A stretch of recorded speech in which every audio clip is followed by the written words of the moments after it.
Isang mahinang ungol, halos pabulong na iyak ang pumunit sa katahimikan ng gabi.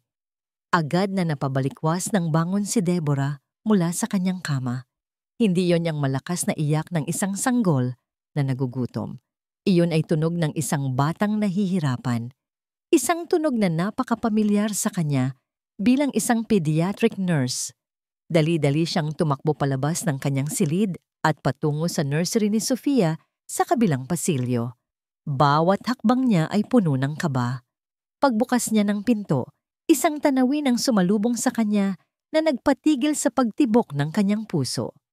Maputla ang sanggol. Ang maliliit nitong labi ay may bahid ng kulay asul. Hirap na hirap itong huminga. At ang baby monitor sa tabi ng kuna na dapat sana'y tumutunog na ng malakas ay tahimik. Patay. Diyos ko. Bulong niya. Walang oras para mag-isip. Kinuha niya agad ang sanggol, inihiga sa sahig, at sinimulan ng emergency procedure. Bawat pagdiin sa dibdib, bawat pag-inspeksyon sa daanan ng hangin, ay kilos na sanay na siya.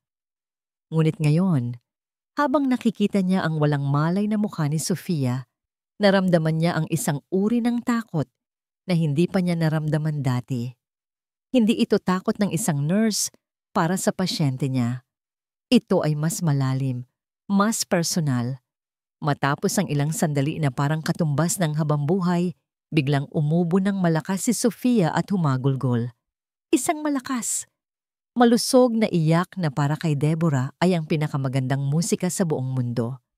Niyakap niya ng mahigpit ang sanggol, ramdam ang panginginig ng sarili niyang mga kamay. Habang pinapatahan niya si Sofia, ang kanyang mga mata ay napako sa baby monitor na naka-off. Imposibleng na off iyon ng mag-isa, may pumatay nito. Sinadya. Ang realisasyong iyon ay nagpadala ng malamig na kaba sa kanyang buong katawan. Mas malamig pa sa marmol na sahig ng mansyon. 12 oras pa lang ang nakalipas mula nang una siyang tumapak sa lugar na ito. Kaninang umaga, pagbaba niya mula sa taxi, ang mansyon ng mga Mendoza ay tila isang palasyo mula sa ibang panahon. Malawak ang hardin, matatayog ang mga pader, at ang buong paligid ay nababalot ng isang uri ng marangyang katahimikan.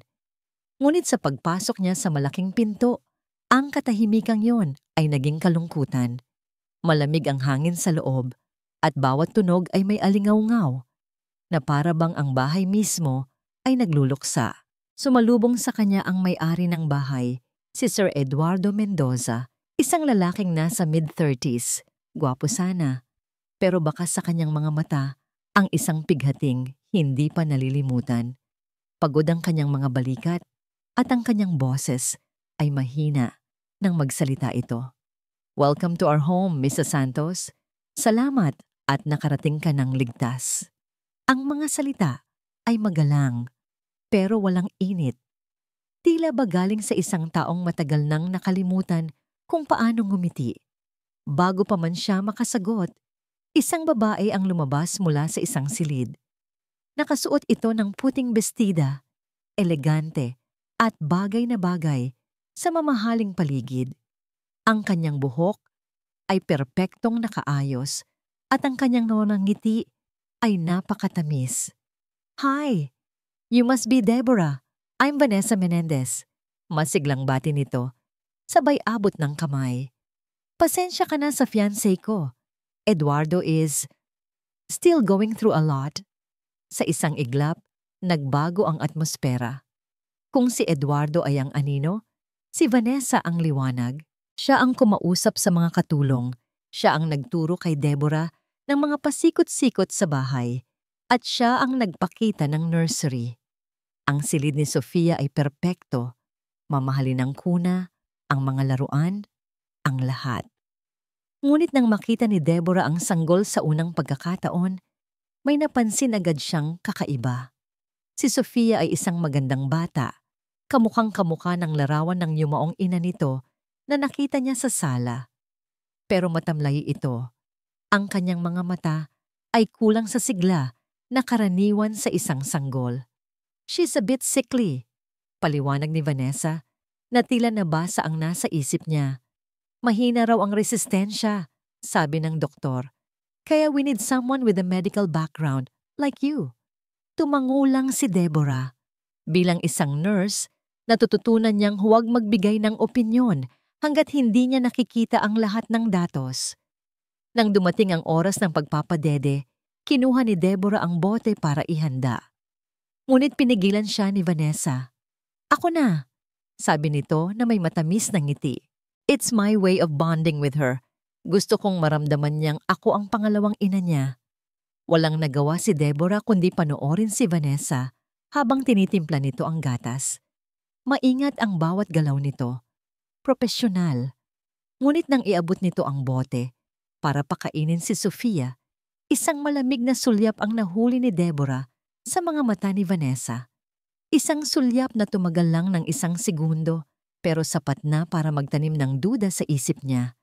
Matapos dumede ang bata, kinuha ni Deborah ang bote na may kaunti pang natirang gatas para hugasan. At doon, sa lababo ng kusina, isang hindi maipaliwanag na udyok ang nagtulak sa kanya na gawin ang isang bagay na hindi niya karaniwang ginagawa. Ipinatak niya ang isang patak ng natirang gatas sa kanyang daliri at tinikman ito. Walang kakaibang lasa. Ngunit pagkatapos ng ilang segundo, naramdaman niya ang isang bahagyang, halos hindi mapansing pamamanhid sa dulo ng kanyang dila. Ang alaala ng pamamanhid na iyon ay biglang bumalik sa kasalukuyan, kasabay ng malakas na pag-iyak ni Sofia sa kanyang mga bisig. Buhay ang bata. Ligtas ito. Sa ngayon, dahan-dahan siyang tumayo, yakap-yakap pa rin ang sanggol. Ang kanyang mga mata ay hindi maalis sa baby monitor na walang ilaw. Isang maliit na switch lang yon. Isang simpleng galaw para patayin ang nag-iisang babala sa gitna ng gabi. Ang mansyong ito ay hindi lang basta malungkot. Ito ay mapanganib. Ang batang hawak niya ay hindi lang basta sakitin. Mayroong nananakit sa kanya. At sa gabing iyon, sa gitna ng malawak at tahimik na mansyon, naintindihan ni Deborah ang tunay niyang papel. Hindi lang siya isang yaya. Isa siyang tagapagtanggol. At sisimulan niya ang kanyang trabaho ngayon. Hindi na muling nakatulog si Deborah ng gabing iyon. Manatili siyang gising sa silyang katabi ng kuna ni Sofia.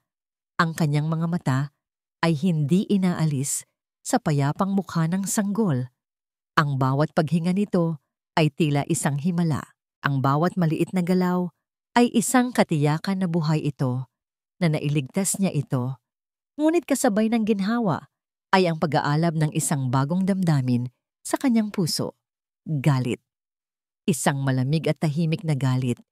Galit para sa kung sino man ang may gawa nito sa isang inosenteng bata. Nang magsimulang magliwanag sa labas, alam na ni Deborah ang kailangan niyang gawin. Bilang isang nurse, sanay siyang maging metikuloso. Sanay siyang magtala ng mga sintomas, ng mga obserbasyon. Ang ebidensya ang pinakamalakas na sandata. Kinuha niya ang kanyang bag at inilabas mula roon ang isang maliit at luma ng notebook na kulay asul, ang kwaderno azul niya. Regalo ito sa kanya mula sa ampunan noong bata pa siya at mula noon, naging kasama na niya ito sa lahat ng bagay. Dito niya isinusulat ang lahat ng mahahalagang detalye, mga bagay na hindi dapat makalimutan. Binuklat niya ang unang blangkong pahina. Ang kanyang kamay ay hindi nanginginig habang isinusulat niya ang mga unang salita. Petsa, petsa ngayon. Pasyente, Sofia Mendoza. Obserbasyon. Hirap sa paghinga, pananamlay, bahagyang pamumutla ng labi, baby monitor, sadyang pinatay. Hinala Vlog 1, si Vanessa. Isinara niya ang kwaderno. Ito na ang simula. Hindi na siya aasa sa mga salita lamang. Mag-iipon siya ng katotohanan. Kinabukasan, hinintay niya ang tamang pagkakataon para kausapin si Sir Eduardo. Naabutan niya itong nag-iisa sa malawak na library, nakatingin sa isang malaking litrato ng isang magandang babae na nakangiti. Si Ana Clara, ang yumaong asawa nito. Sir Eduardo? Magalang na tawag ni Deborah. Lumingon ito at sa isang saglit, nakita ni Deborah ang sakit sa mga mata nito bago ito muling naging blanko. Miss Santos, may kailangan ka ba? Tungkol po ito kay Sofia. Panimula niya, pinipiling mabuti ang kanyang mga salita. Kagabi po, nagkaroon siya ng insidente. Hirap po siyang huminga. At natagpuan ko pong naka-off ang baby monitor. Nakita ni Deborah ang pagbabago sa mukha ni Eduardo, pag-aalala. Ngunit mabilis itong napalitan ng ibang emosyon nang magpatuloy siya. Sir, bilang isang nurse, may mga senyalis po akong nakikita na hindi normal at may hinala po ako. Hinala? Putol nito sa kanya. Bahagyang tumaas ang boses. Opo, ang gatas na tinitimpla ni Ma'am Vanessa. Si Vanessa? Buong pagtataka ang nasa mukha ni Eduardo. Anong kinalaman ni Vanessa dito? Miss Santos, si Vanessa ang nag-aalaga kay Sofia mula nang mawala si Ana Clara. Mahal na mahal niya ang anak ko. Pero sir, may napansin po akong kakaiba. Giit ni Deborah. Hindi po ito simpleng allergies lang. Kailangan po nating enough, mariing sabi ni Eduardo. Ang pagod sa kanyang mukha ay napalitan ng frustrasyon. I appreciate your concern, pero siguro ay naninibago ka lang. Vanessa is a good person. She is going to be my wife and Sophia's new mother. I will not have her character questioned. Para kay Deborah, ang mga salita ni Eduardo ay parang isang pader na biglang itinayo sa kanyang harapan. Isang pader na gawa sa pagbubulag-bulagan at pagtanggi. Tumalikod na siya, puno ng pagkabigo, nang marinig niya ang isang boses sa kanyang likuran. May problema ba, mahal? Si Vanessa. Nakatayo ito sa may pinto. May dalang isang tasa ng kape para kay Eduardo. Ang kanyang ngiti ay kasing tamis pa rin ng dati. Pero ang kanyang mga mata ay nakatuon kay Deborah. Mga matang mapanuri. Wala, mahal. Si Mr. Santos ay nag-aalala lang ng sobra kay Sofia. Sagot ni Eduardo. Sabay kuha sa kape. Lumakad si Vanessa palapit kay Deborah. That's very thoughtful of you, Deborah. Pero huwag kang mag-alala. Ako na ang bahala sa lahat. May diin ang huling mga salita. Hindi ito isang simpleng pangungusap. Isa itong babala. Kinahapunan, habang isinusulat ni Deborah ang nangyari sa kanyang kwaderno azul sa isang sulok ng hardin, naramdaman niyang may aninong tumakip sa kanya. Ano ang sinusulat mo, Deborah? Napatingala siya. Si Vanessa nakangiti pa rin. Pero ang ngangiti ay hindi umaabot sa kanyang mga mata. Mabilis na isinara ni Deborah ang kanyang notebook. Mga personal na bagay lang po, ma'am. Sagot niya. Tinitigan siya ni Vanessa ng ilang segundo. Alam mo, ang pagiging masyadong mapagmasid ay hindi laging maganda. Minsan, mas mabuting gawin mo lang ang trabaho mo at huwag nang pansinin ang mga bagay na hindi mo dapat pinakikialaman. Pagkatapos noon ay tumalikod na ito at naglakad palayo. Iniwan si Deborah na may panibagong kaba sa dibdib. Bago pa man siya makapasok sa loob, may natanaw siya sa di kalayuan, sa likod ng malalagong halaman. Si Vanessa. At kausap nito ang hardinerong si Josue. Hindi niya marinig ang pinag-uusapan nila, ngunit nakita niya ang tensyon sa kanilang mga kilos. Isang bagay sa paraan ng pag-uusap nila, palihim at apurahan, ang nagsasabing hindi ito ordinaryong pag-uutos ng isang amo sa kanyang hardinero. May koneksyon sila. Isa na namang piraso ng palaisipan. Nang gabing iyon sa hapunan, masayang ibinalita ni Eduardo ang isang bagay na nagpatigil sa mundo ni Deborah. Para mapanatag na tayong lahat, tumawag na ako sa doktor ng pamilya, si Dr. Ramirez. Darating siya bukas para tingnan si Sofia, sabi ni Eduardo, habang nakatingin kay Deborah na para bang iyon na ang solusyon sa lahat. Ngumiti si Vanessa, isang ngiting nagtatagumpay. That's a wonderful idea, mahal, sabi nito, sabay hawak sa kamay ni Eduardo. Dr. Ramirez is a very dear friend. I'm sure he'll clear everything up. Napayuko si Deborah sa kanyang plato, isang matalik na kaibigan ni Vanessa. Bukas, hindi kakampi ang darating, kundi isang kalaban. Nakatayo si Eduardo sa harap ng malaking larawan ni Ana Clara sa library. Ito ang kanyang santuwaryo. Ang tanging lugar sa buong bahay kung saan nararamdaman pa rin niya ang presensya ng kanyang yumaong asawa. Ano ang gagawin mo, Ana? Pabulong niyang tanong sa larawan. Ano ang dapat kong paniwalaan? Ang mga salita ng bagong yaya ni Deborah ay umuulit-ulit sa kanyang isipan. Ang tindi ng damdamin sa mga mata nito kahapon, ang paraan ng pagbigkas nito sa pangalan ni Vanessa. Puno iyon ng kombiksyon, ngunit paano niya pagdududahan si Vanessa? Si Vanessa ang dumating sa buhay niya noong panahong durug na durug siya. Siya ang bumuhat sa kanya mula sa kadiliman. Pinuno niya ang katahimikan ng bahay ng kanyang tawa. At higit sa lahat, minahal niya si Sofia na parang tunay niyang anak. Ang isipin na kaya nitong saktan ang bata ay isang kabaliwan, isang kasinungalingan. Pumasok si Vanessa sa library, may ngiti sa labi. Mahal, kanina pa kita hinahanap. Huwag ka nang mag-isip ng malalim. Darating na si Dr. Ramirez mamaya at matatapos din ang lahat ng ito. Lumapit ito at niyakap siya mula sa likod. Ang bango ng pabango nito ay pamilyar at nakakakalma. Alam mo, baka masyadong malaki lang ang pressure para kay Deborah. She seems intense. Baka hindi niya kaya ang ganitong responsibilidad. Ang mga salita ni Vanessa ay malumanay, puno ng pag-unawa, pero para itong mga buto ng duda na maingat na itinatanim sa isipan ni Eduardo. Baka masyado lang sabik ang bagong yaya na patunayan ang sarili. Baka mali lang ang interpretasyon niya sa mga bagay-bagay. Iyon ang mas madaling paniwalaan. Iyon ang mas gustong paniwalaan ng kanyang pagod na puso. Pagdating ni Dr. Ramirez, isang palakaibigang lalaki na nasa 50 anyos, agad na gumaan ang pakiramdam ni Eduardo. Kaibigan ito ng pamilya, mapagkakatiwalaan.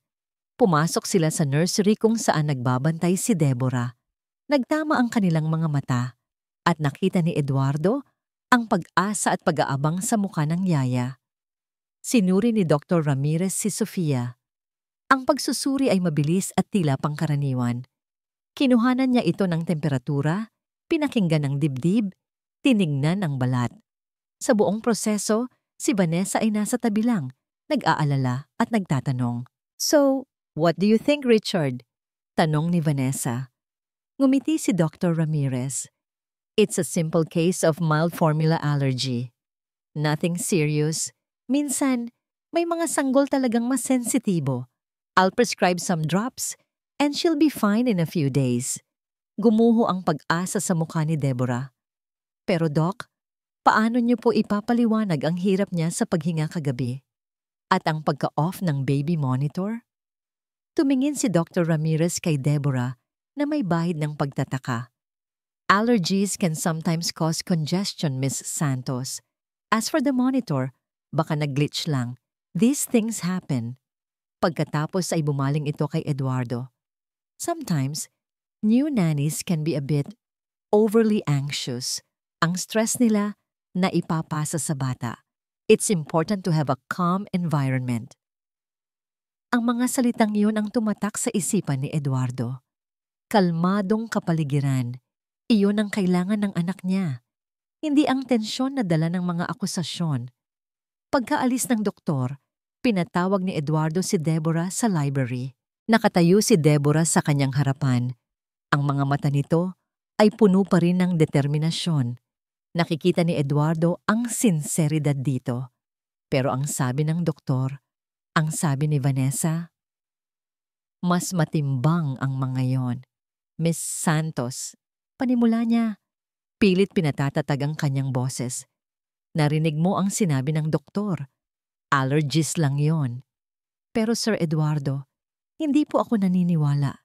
Hindi na mahalaga kung ano ang pinaniniwalaan mo. Putol niya, mas mariin na ngayon. Ang mahalaga ay ang kapakanan ng anak ko. Kailangan niya ng katahimikan. hindi ng gulo. Huminga siya ng malalim. This is my final word. You are here to be a nanny. Alagaan mo si Sofia. Pakainin mo siya. Paliguan mo siya. Yun lang. I want you to stop this investigation of yours. Itigil mo na ang paghihinala kay Vanessa. If you cannot do that, then I'm afraid this arrangement is not going to work. Katahimikan. Nakita ni Eduardo ang sakit sa mga mata ni Deborah. Ang pagkabigo. Inaasahan niyang iiyak ito o makikiusap, ngunit sa halip, tumuwid ito ng tayo. Isang bagong apoy ang sumilay sa mga mata nito. Bigyan niyo po ako ng 1 linggo, sabi nito. Ang boses ay nanginginig ngunit buo. Kung wala akong mapatunayan sa loob ng 1 linggo, ako na po mismo ang aalis. 1 linggo. 7 araw. 168 oras. Iyon ang taning na ibinigay sa sarili ni Deborah. Pagkatapos noon, kung wala siyang mahanap na matibay na ebidensya, mawawala na sa kanya ang pagkakataong protektahan si Sofia. Ang isiping iyon ay sapat na para burahin ang lahat ng takot sa kanyang puso at palitan ito ng purong determinasyon. Nagbago ang kilos ni Deborah. Sa panlabas, siya na ang perpektong yaya na gusto ni Eduardo. Ngumingiti siya. Sumusunod sa mga utos. Ginagawa niya ang kanyang trabaho nang walang tanong. Hindi na niya binabanggit ang kanyang mga hinala. Ngunit sa loob-loob niya, ang kanyang isipan ay gumagana na parang isang makina. Bawat kilos ni Vanessa, bawat sulyap, bawat salita ay kanyang sinusuri. Alam niyang kailangan niya ng mga mata sa loob ng nursery kapag wala siya. Kaya sa kanyang araw ng pahinga, ginamit niya ang halos kalahati ng kanyang unang sahod para bumili ng isang bagay, isang maliit na nanny cam na nakatago sa loob ng isang cute na teddy bear. Sa gabing iyon, habang tulog na ang lahat, maingat niyang inilagay ang teddy bear sa isang estante sa silid ni Sofia, isang lugar na may perpektong anggulo para makita ang kuna at ang mesang pinagtitimplahan ng gatas. Habang inaayos niya ito, ang kanyang puso ay kumakabog ng napakabilis. Ito ay isang malaking sugal. Kung mahuli siya, tapos na ang lahat. Ngayon na mayroon na siyang mata, itinuon niya ang kanyang atensyon sa ikalawang palaisipan, ang hardinerong si Josue. Sinimulan niyang obserbahan ito mula sa malayo. Si Josue ay isang tahimik na lalaki, masipag sa kanyang trabaho. Ngunit napansin ni Deborah ang isang bagay. Ang kanyang mga mata ay laging may bahid ng takot, lalo na kapag nasa paligid si Vanessa. Hindi ito takot ng isang empleyado sa kanyang amo. Ito ay takot ng isang taong may itinatagong malaking kasalanan. Isang gabi, nakita niyang nag-iisa si Josue sa isang lumang toolshed sa dulo ng hardin. Hindi ito umiinom ng alak, gaya ng inaasahan niya. Nakaupo lang ito sa dilim, nakatingin sa kawalan. Ang muka ay puno ng pagdurusa. Naglakas loob si Deborah. Nalapitan ito. Dala ang isang baso ng malamig na tubig. Nagkunwari siyang napadaan lang. Josue, hindi ka pa ba uuwi? Gabi na, sabi niya sa malumanay na boses. Nagulat si Josue. Halos mapatalon ito sa kanyang kinauupuan. Ma'am Deborah, ginulat niyo ako. Pasensya na, sabi ni Deborah, sabay abot ng tubig. Napansin ko lang na parang malalim ang iniisip mo. Okay ka lang ba? Tinitigan siya ni Josue.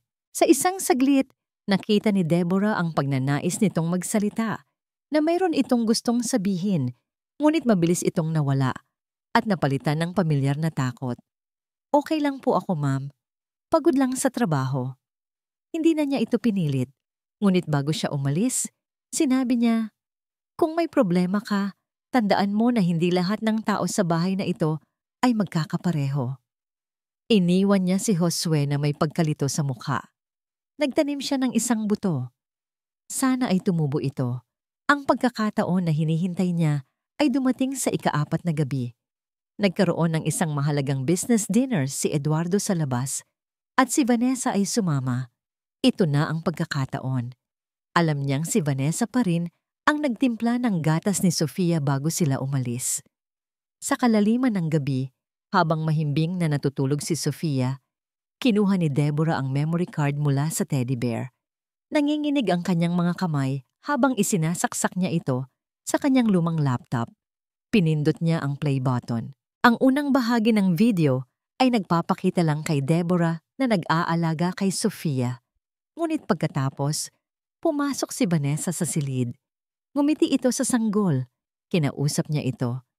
"Hello, my sweet, sweet Sofia. It's time for your milk." Ang kanyang boses ay malambing, puno ng pagmamahal. Ngunit ang kanyang mga mata ay malamig na parang yelo. Kinuha niya ang bote. Tumingin siya sa paligid. Tila sinisigurado na walang nakatingin. Pagkatapos, mula sa bulsa ng kanyang damit, inilabas niya ang isang maliit na bote na walang marka. Isang maliit na bote na may lamang malinaw na likido. Maingat niyang binuksan ito. Isang patak, 2 patak, 3 patak. Ipinatak niya ang likido sa bote ng gatas. Pagkatapos ay isinara niya ito. Inalog na parang walang nangyari at ngumiti. Napatakip si Deborah sa kanyang bibig para pigilan ang isang sigaw. Ang kanyang puso ay dumadagundong sa kanyang dibdib. Malinaw pa sa sikat ng araw. Ang bawat galaw, bawat detalye ay nakuha ng kamera. Nasa kanya na ang ebidensya. Hawak ni Deborah ang USB drive na parang isang banal na anting-anting. Dito nakapaloob ang katotohanan. Dito nakasalalay ang kaligtasan ni Sofia. Dito magwawakas ang lahat ng kasinungalingan. Nag-iingat siya. Hindi niya ito inilagay sa kanyang laptop o kahit saan na maaaring makita. Itinago niya ito sa pinakailalim ng kanyang bulsa. Ang kanyang kamay ay laging nakahawak dito na para bang sa isang iglap ay maaari itong mawala. Kinabukasan, hinintay niya si Eduardo na bumaba para mag-almusal.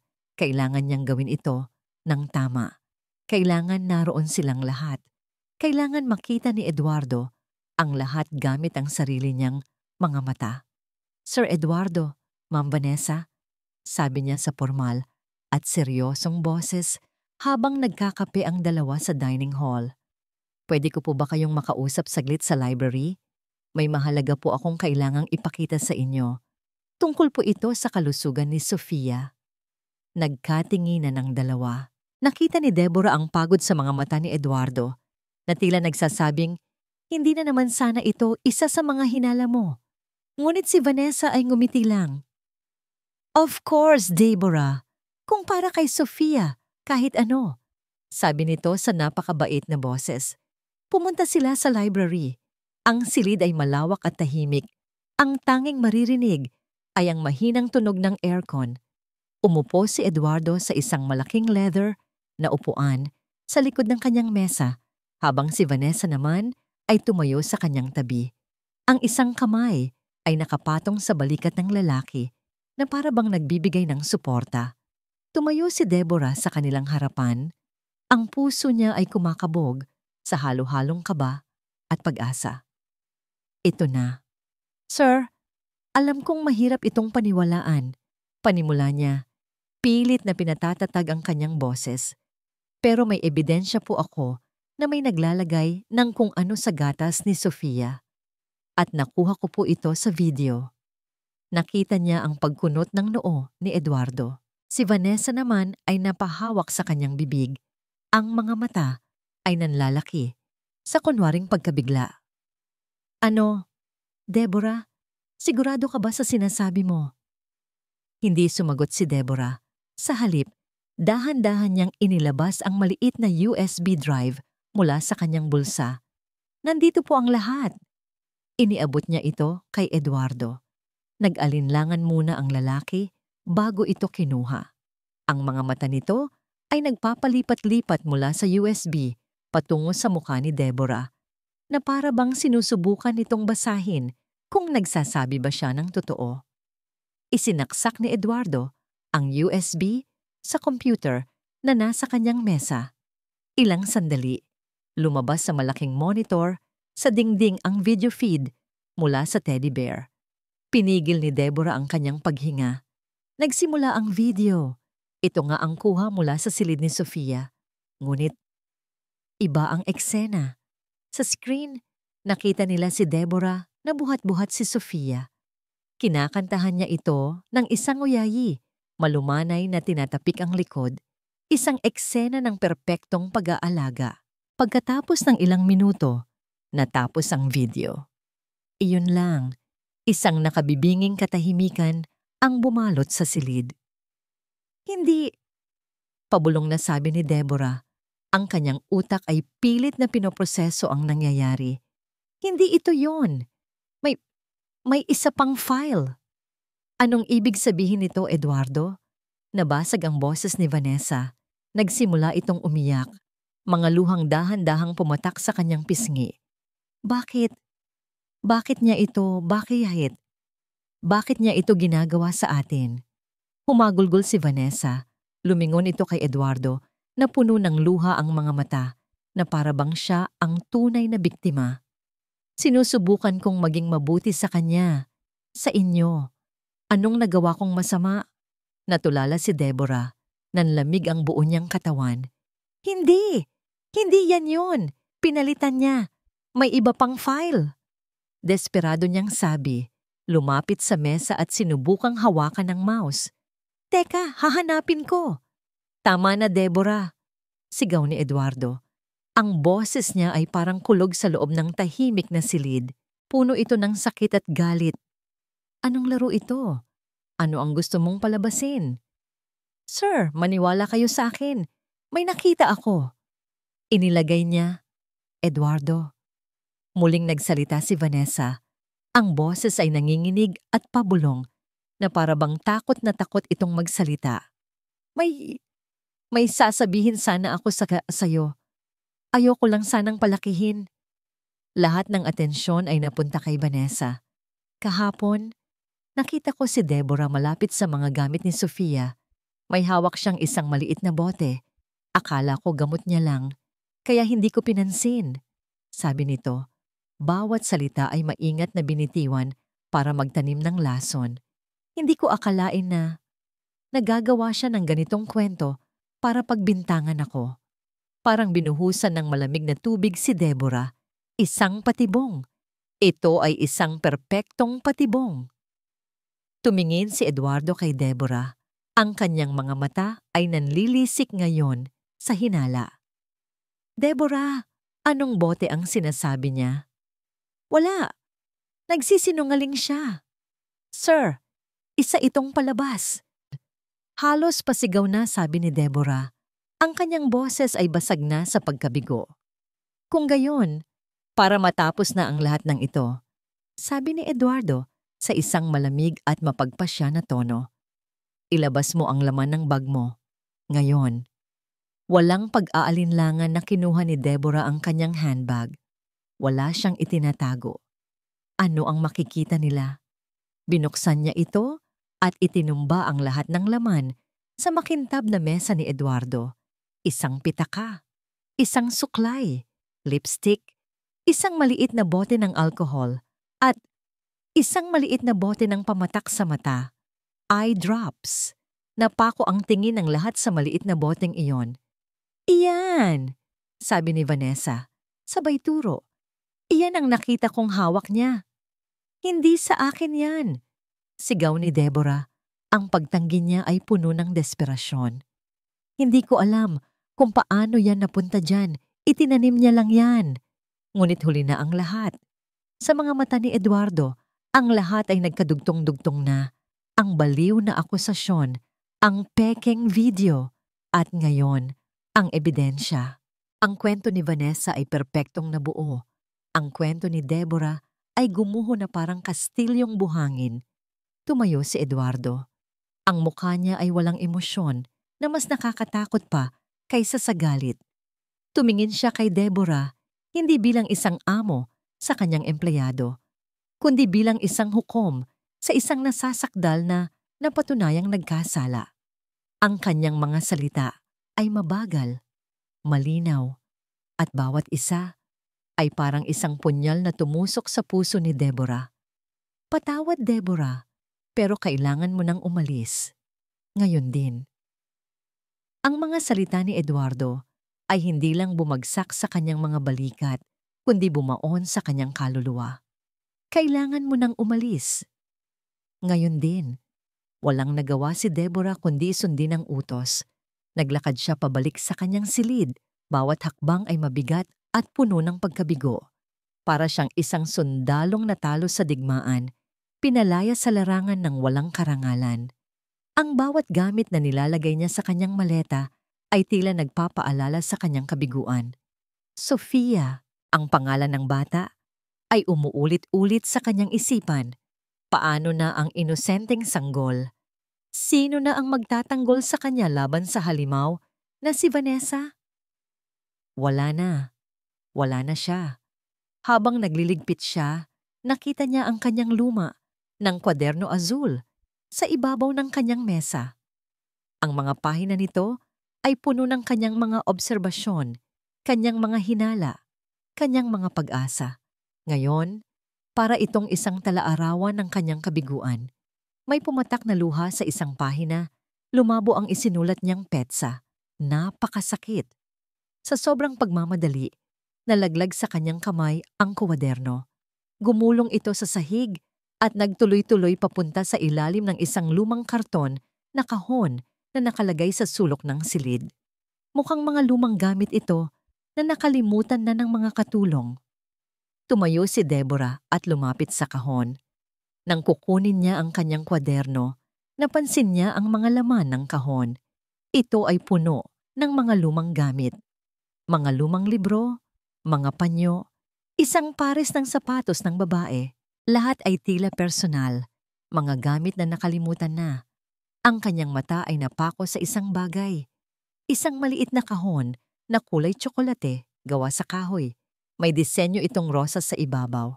Dahan-dahan niya itong binuksan. Sa loob, naroon ang ilang lumang litrato, isang panyo na may burdang inisyal na AC at isang kwintas. Hindi lang basta kwintas. Ito ay isang kwintas na may palawit na hugis kalahating puso. Ang ibabaw nito ay may bahagyang kalawang na, ngunit ang disenyo ay malinaw pa rin. Nanlaki ang mga mata ni Deborah. Naramdaman niya ang matinding pagbilis ng tibok ng kanyang puso. Para siyang pinagsakluban ng langit at lupa. Ang kanyang kamay ay nanginginig habang hinahawakan niya ang kanyang sariling kwintas na laging nakasabit sa kanyang leeg simula pa noong bata pa siya. Isang kwintas na may kalahati ring hugis puso. Ito ang kanyang tanging alaala ng kanyang tunay na pamilya. Isang bagay na ibinigay sa kanya sa ampunan. Kasama ang kwento na ito ay mula sa kanyang kapatid na nawawala.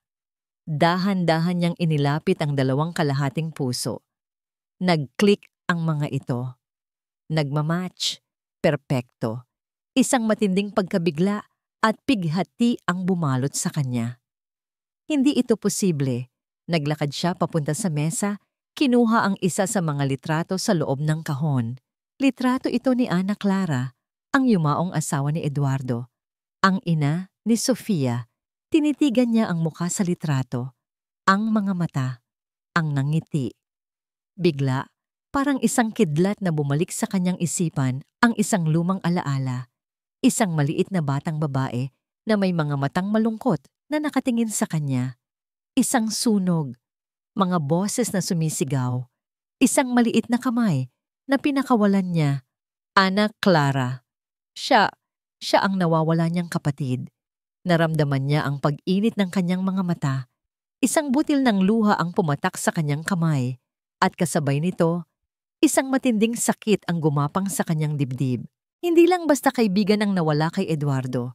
Hindi lang basta ina ang nawala kay Sofia. Nawalan din siya ng kapatid. Kinuha niya ang isa pang libro mula sa kahon.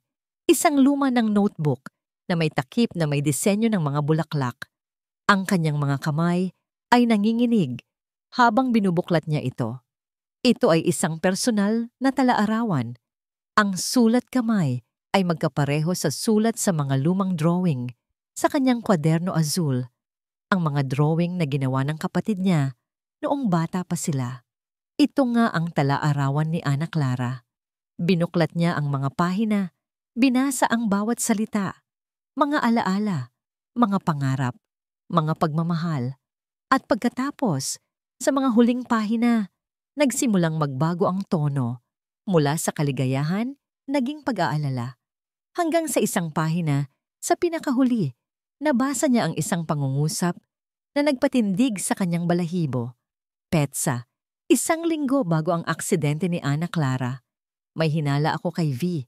Parang may binabalak siyang masama sa akin. Naramdaman kong may mali. Kaya inutusan ko si Mang Tonyo na maglagay ng mga hidden camera sa bahay. Hindi ko alam kung saan ko itatago ang recorder, pero kailangan ko ng ebidensya. Kung may mangyari sa akin, sana ay may makahanap nito. Sana mahanap ito ng ate ko. Ate ko. Napayuko si Deborah. Ang talaarawan ni Ana Clara ay mahigpit na hawak sa kanyang dibdib. Ang kanyang mga luha ay bumubuhos na ngayon. Hindi na ito luha ng kalungkutan. Hindi na ito luha ng pagkabigo. Ito ay luha ng galit, ng determinasyon. Hindi aksidente ang pagkamatay ng kapatid niya. Ito ay pagpatay. At si Sofia ang susunod na biktima. Ang galit ay naging gasolina. Ang pighati ay naging matalim na sandata. Hindi umalis si Deborah sa mansyon. Hindi siya aalis hanggat hindi niya nakakamit ang hustisya para sa kanyang kapatid at seguridad para sa kanyang pamangkin. Nagtago siya sa tulong ng isang matandang katulong na si Manang Fe na matagal nang nagtatrabaho sa mga Mendoza at may hinala rin kay Vanessa. Nagawa niyang manatili sa isang lumang bodega sa likod ng hardin. Ang bodega ay madilim at malamig. Ngunit para kay Deborah, ito ay isang ligtas na kanlungan.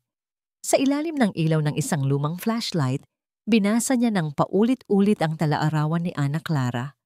Bawat salita, bawat detalye ay nagbigay sa kanya ng mas malalim na pag-unawa sa kanyang kapatid na hindi niya nakilala.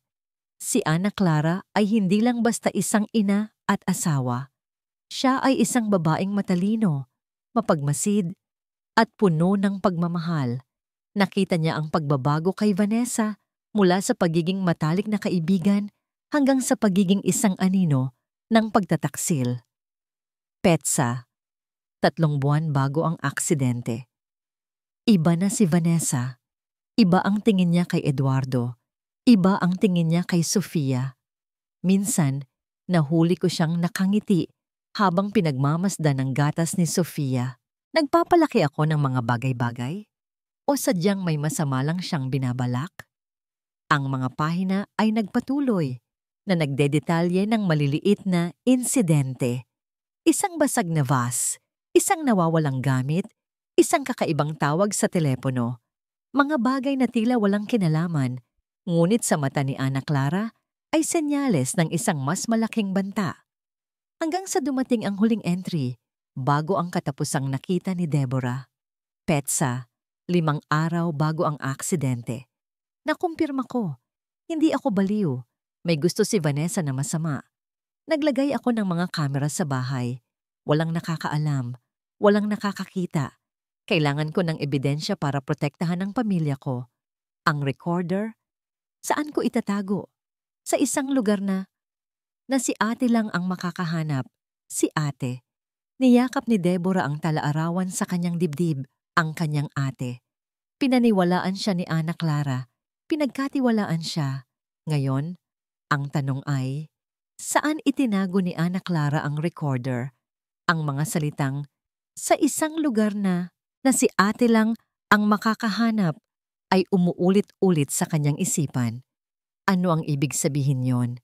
Ito ba ay isang riddle? Isang memorya mula sa kanilang pagkabata?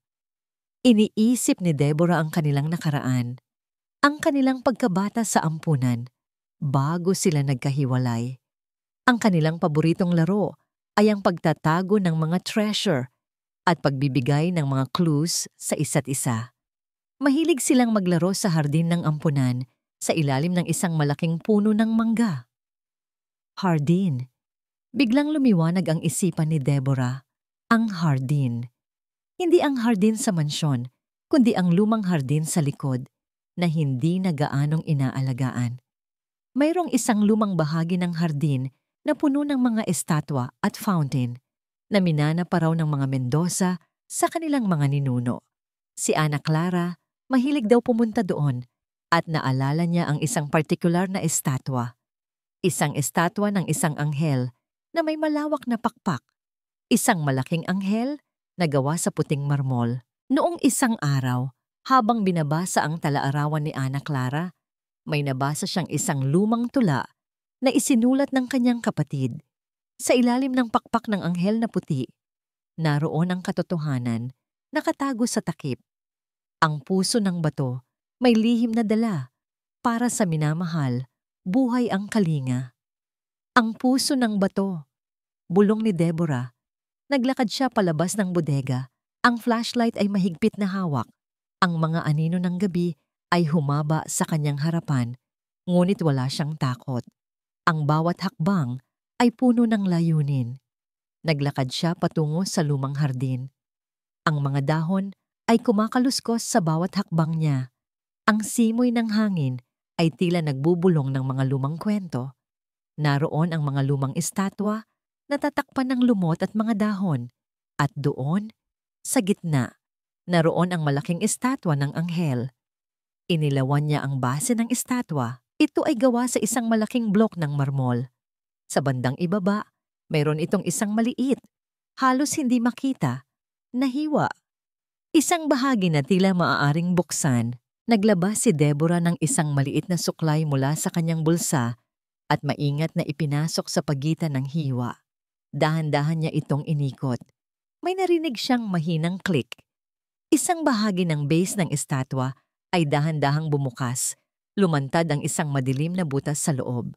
Sa loob, naroon ang isang maliit na itim na kahon, isang recorder. Nakuha niya ito.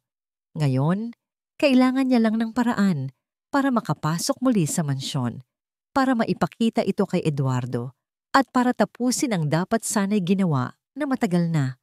Pagkaalis ni Deborah, ang katahimikan ng mansyon ay nagpabigat sa balikat ni Eduardo. Inakala niyang ang pagpapahinto sa mga hinala ni Deborah ay magbibigay ng kapayapaan. Ngunit sa halip, naramdaman niya ang isang butas sa kanyang dibdib.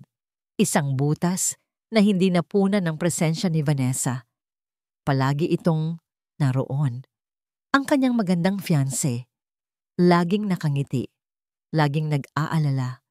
Ngunit sa bawat pagdaan ng araw, may kakaibang lamig siyang nararamdaman sa ngiting iyon, parang isang maskara. Ang pinaka-nakabagabag sa kanya ay ang pagbabago ni Sofia.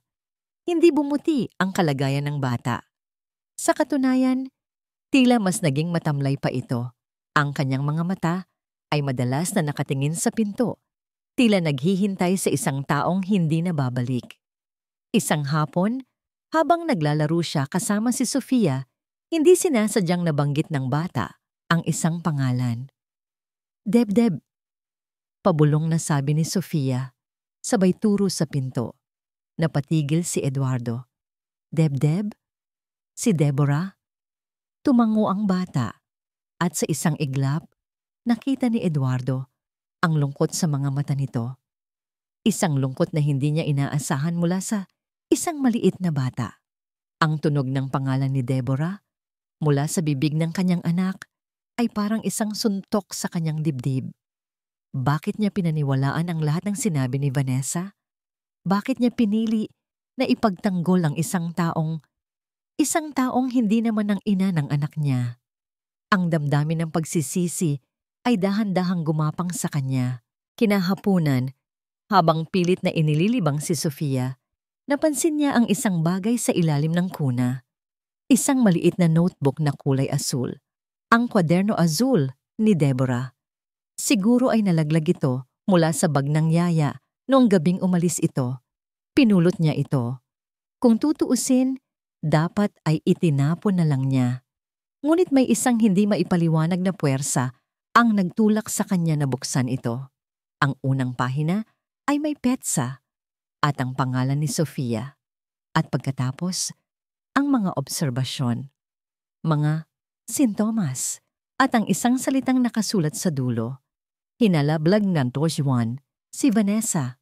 Bawat pahina ay binasa niya, bawat detalye, bawat pagdududa, mga paliwanag na lohikal at batay sa medikal na kaalaman, mga oras ng pagpapakain, mga kulay ng balat, mga panginginig, ang nakapatay na baby monitor. Ang lahat ng ito ay hindi kwento ng isang baliw. Ito ay kwento ng isang nurse na nagmamalasakit. At ang alaala ng pamamanhid sa dila na ikinuwento ni Deborah noong tinikman nito ang gatas ay biglang bumalik. Noong una, itinanggi niya iyon, isang kabaliwan. Ngayon, nagsimulang gumuho ang kanyang mundo. Mahal, ano ang ginagawa mo? Napaigtad si Eduardo. Si Vanessa. Nakatayo ito sa pintuan, may daladalang baso ng tubig. Ang kanyang nangiti ay perpekto pa rin. Wala. Nagbabasa lang, sagot ni Eduardo. Mabilis na isinara ang kwaderno. Ikaw naman, ang hilig mong magbasa ng mga lumang gamit. By the way, about Sofia, kailangan na nating ayusin ang papers para sa guardianship. The sooner, the better. Para maging formal na ang lahat. Ang mga salita ni Vanessa ay nagpatigas sa puso ni Eduardo. Ang bilis nito, ang pagmamadali nito, tila ba may hinahabol. Naalala niya ang mga salita ni Ana Clara, ilang linggo bago ito mawala. Eduardo, may gusto akong sabihin sa'yo. Tungkol kay Vanessa, may kakaiba sa kanya. Hindi ko maintindihan. Parang may iba siyang intensyon. Binaliwala niya noon. Inakala niyang selos lang yon. Ngayon, ang mga salitang iyon ay nagpaaling-awngaw sa kanyang isipan na parang isang babala. Kinabukasan, isang mensahe ang dumating sa kanyang cellphone mula sa isang hindi kilalang numero. Kung gusto mong malaman ang katotohanan sa pagkamatay ng asawa mo, pumunta ka sa hardin ngayon. Mag-isa. Pinunasan ni Eduardo ang kanyang mga mata. Hindi ito maaaring maging totoo. Ngunit may isang bahagi sa kanya na nagpupumilit, ang lumang hardin, ang paboritong lugar ni Ana Clara. Binasa niya muli ang mensahe. Ang mga salita ay simple, direktahan. Kung gusto mong malaman ang katotohanan, walang anumang palatandaan kung sino ang nagpadala. Ngunit may isang matinding pakiramdam sa kanyang dibdib na nagsasabing hindi ito biro. Walang sinabi si Eduardo kay Vanessa. Nagpalit lang siya ng damit at dahan-dahang lumabas ng bahay, patungo sa lumang hardin. Ang hangin sa labas ay malamig. Ang mga anino ng gabi ay humahaba. Sa gitna ng mga naglalakihang puno, sa ilalim ng sikat ng buwan, may nakita siyang isang figura na naghihintay. Isang babae, si Deborah. Ang katahimikan sa hardin ay nabasag ng paghuni ng mga kuliglig. Nakita ni Eduardo si Deborah. Nakatayo ito sa ilalim ng malaking puno. Ang kanyang anino ay humahaba sa ilalim ng buwan. Ang pagtataka ay napalitan ng isang kakaibang pag-asa sa kanyang dibdib. Hindi niya alam kung bakit. Ngunit sa pagkakita pa lang niya sa babae, tila gumaan ang kanyang loob. Deborah, mahinang tawag niya. Lumapit si Deborah. Ang kanyang mga mata ay puno ng matinding damdamin, galit, pighati, ngunit higit sa lahat, determinasyon. Sa kanyang kamay, may hawak itong isang maliit na itim na kahon, ang recorder. Sir Eduardo, salamat at dumating ka, sabi ni Deborah, ang boses ay seryoso. Kailangan mong makita ito, ang katotohanan, tungkol kay Sofia at tungkol kay Ana Clara. Habang magsisimula na sana si Deborah na magpaliwanag, isang boses ang narinig nila mula sa likuran. Anong nangyayari dito? Si Vanessa. Nakatayo ito sa likuran nila, ang kanyang muka ay may bakas ng galit at hinala. Hindi nito inasahan na magkasama sina Deborah at Eduardo. Vanessa, bakit ka nandito? Tanong ni Eduardo. Ang kanyang boses ay malamig. Sinusundan lang kita. May nararamdaman akong kakaiba, sabi nito. Ang tingin ay matalim na nakatuon kay Deborah. Anong pinapakita mo sa kanya, Deborah? Isa na naman bang kwento? Sarkastikong tanong ni Vanessa. Ang kanyang nangiti ay nakakatakot. Hindi sumagot si Deborah. Sa halip, lumapit siya kay Eduardo. Sir, pakibuksan mo po ito. Nandito ang lahat. Mangyaring huwag kang magpabigla. Nag-aalangan si Eduardo. Ngunit sa mga mata ni Deborah, nakita niya ang isang bagay na nagtulak sa kanya. Katotohanan, kinuha niya ang recorder mula kay Deborah. Ito ay isang luma at simpleng device. Ngunit ang bigat nito ay tila naglalaman ng bigat ng buong mundo. Isinaksak niya ito sa kanyang cellphone at pinindot ang play. Nagsimula ang video. Ang unang eksena ay ang nursery ni Sofia. At doon, nakita ni Eduardo ang kanyang sariling fiancé, si Vanessa, na maingat na naglalagay ng likido mula sa isang maliit na bote sa gatas ni Sofia. Malinaw, walang duda. Napaatras si Eduardo, tila sinampal ng matinding sakit. Vanessa! Bulong niya, ang kanyang boses ay basag. Hindi! Fake yan! Pinagawa yan ni Deborah para siraan ako. Sigaw ni Vanessa, ang kanyang muka ay namumula na sa galit. Ngunit nagpatuloy ang video, at sa bawat segundo, mas lalo pang lumalabas ang madilim na katotohanan. Sunod na lumabas sa screen ang isang lumang footage. Footage na hindi galing sa nanny cam ni Deborah. Nakita nila si Ana Clara. Buhay pa, nakikipag-usap ito sa isang lalaki. Josue, sigurado ka ba dito? Delikado to, sabi ni Ana Clara sa video. Sir Ana, kailangan kong gawin. May binabalak si Vanessa. Narinig ko siya. Sagot ni Josue, ang kanyang muka ay puno ng pag-aalala. Pagkatapos, lumipat ang eksena. Isang kotse ang dumadaan sa isang madilim na kalsada. Ang kotse ni Ana Clara. At sa isang iglap, may dalawang figura ang nagtatago sa gilid ng kalsada. Sina Vanessa at Josue. Hawak ni Josue ang isang wrench. May ginawa ito sa gulong ng kotse. Pagkatapos, tumayo si Vanessa sa harap ng sasakyan. Para matapos na ang lahat, Ana Clara. Bulong ni Vanessa sa video, ang kanyang mukha ay punong-puno ng galit. Akin ang lahat ng ito. Akin si Eduardo. Akin si Sofia. At sa susunod na sandali, nakita nila ang kotse ni Ana Clara na nawalan ng kontrol. Bumangga sa isang puno at sumabog. Isang nakabibinging katahimikan ang bumalot sa hardin. Bumagsak si Eduardo sa kanyang mga tuhod. Ang kanyang mga mata ay nanlalaki sa matinding sakit at kawalan ng paniniwala. Ang kanyang asawa, pinatay. At ang babaeng pinagkatiwalaan niya, ang babaeng minahal niya, ang may kagagawan. Hindi. Mga kasinungalingan yan. Deborah, gagawa ako ng paraan para pagbayaran mo ang lahat ng ito. Sigaw ni Vanessa, ang kanyang muka ay halimaw na ngayon. Ang maskara ay tuluyan ng natanggal. Inilantad ang purong kasamaan. Mula sa kanyang bulsa, inilabas ni Vanessa ang isang maliit na matalim na bagay. Isang sirang salamin mula sa kanyang compact mirror. Sa isang mabilis na galaw, hinablot niya si Sofia mula sa kanyang kuna at inilagay ang matalim na salamin sa leeg ng bata. Lumayo kayo! Akin si Sofia! Akin ang lahat na ng ito! Kung hindi niyo ako hahayaan, papatayin ko siya! Ang kanyang boses ay naging hysterical. Ang kanyang mga mata ay nanlilisik na para bang nawala na siya sa katinuan. Vanessa, huwag! Sigaw ni Eduardo. Pilit na gumagapang patungo sa kanya. Ngunit bago pa man makalapit si Eduardo, isang figura ang lumabas mula sa likuran. Si Josue. Ang kanyang mukha ay puno ng pagdurusa at pagsisisi. Tama na, Vanessa. Hindi ko na kaya. Tama na. Ano? Galit na sigaw ni Vanessa. Gusto mo akong ipahamak? Hindi ka makakawala sa akin. Sa isang iglap, sinubukan ni Josue na agawin si Sofia mula kay Vanessa. Nabigla si Vanessa at sa gitna ng pagpupumiglas, nabitawan niya ang salamin. Iyon ang pagkakataon. Mabilis na kumilos si Deborah. Tinamba niya si Vanessa. Inagaw si Sofia mula sa mga bisig nito.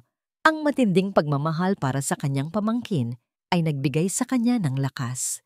Nabitawan ni Vanessa si Sofia, ngunit bago pa man siya makagawa ng anuman, isang matalim na tunog ng sirena ang pumutol sa katahimikan ng hardin. Mga ilaw ng pulis. May pumasok na mga pulis sa hardin armado. Tila ba may tumawag na sa kanila? Si Manang Fe, ang matandang katulong. Alam niyang may mangyayaring masama, kaya tinawagan niya ang mga awtoridad. Napaatras si Vanessa. Ang kanyang mga mata ay puno ng matinding takot ngayon, hindi na galit. "Huli ka, Vanessa Menendez," sabi ng isang pulis, sabay tutok ng baril. "Sa dami ng ebidensya, wala ka nang kawala." Ilang linggo ang lumipas. Ang balita tungkol sa Mendoza Mansion murder plot ay kumalat sa buong Argentina at maging sa labas nito.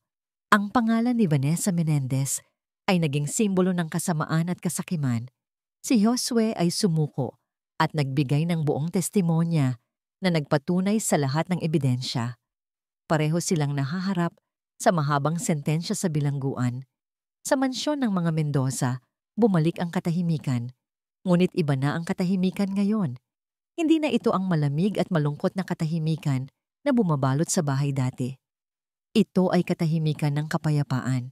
Nasa library si Eduardo, nakaupo sa kanyang upuan, hindi na nakatingin sa larawan ni Ana Clara na may pighati. Ngayon, nakatingin siya rito na may pagmamahal at pangunawa. Sa kanyang tabi, nakaupo si Deborah, tahimik na nakasandal sa sofa, habang payapang natutulog si Sofia sa kanyang kandungan. Ang mga mata ni Eduardo ay may luha, ngunit ito ay luha ng pasasalamat, hindi na ng sakit. "Hindi ko alam kung paano ako magpapasalamat sa iyo, Deborah," mahina niyang sabi. Ang kanyang boses ay nanginginig. "Nabulag ako. Ang tagal kong nabulag sa sakit, sa kasinungalingan." Tumingin si Deborah sa kanya. "Hindi mo kasalanan, Sir Eduardo. Ginawa ka lang niyang instrumento ng kasamaan niya. Ang mahalaga, ngayon ay gising ka na.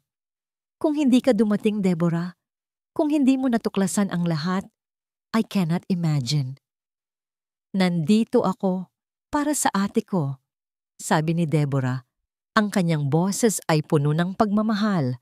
"At para sa pamangkin ko." Ngayon lang niya ibinahagi ang buong kwento ng kanyang buhay, ang ampunan, ang lumang kwintas, ang matagal nang nawawalang kapatid na si Ana Clara. Habang nagkukwento si Deborah, pinakinggan siya ni Eduardo ng walang patid.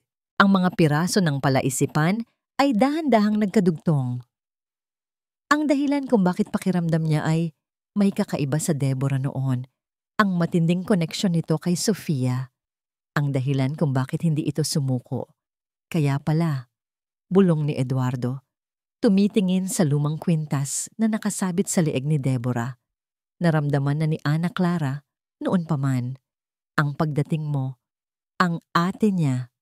May kinuha si Eduardo mula sa kanyang drawer, isang maliit na kahon na kulay itim. Binuksan niya ito. Sa loob, naroon ang mga legal na dokumento.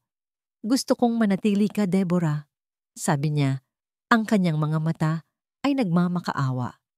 Hindi bilang yaya, kundi bilang Tita Deborah, bilang ate ni Ana Clara. Gusto kong maging bahagi ka ng buhay namin ni Sofia. At para maging legal ang lahat, inasikaso ko na ang co-guardianship papers para maging legal na kasama ko kayo sa pagpapalaki kay Sofia. Nagulat si Deborah.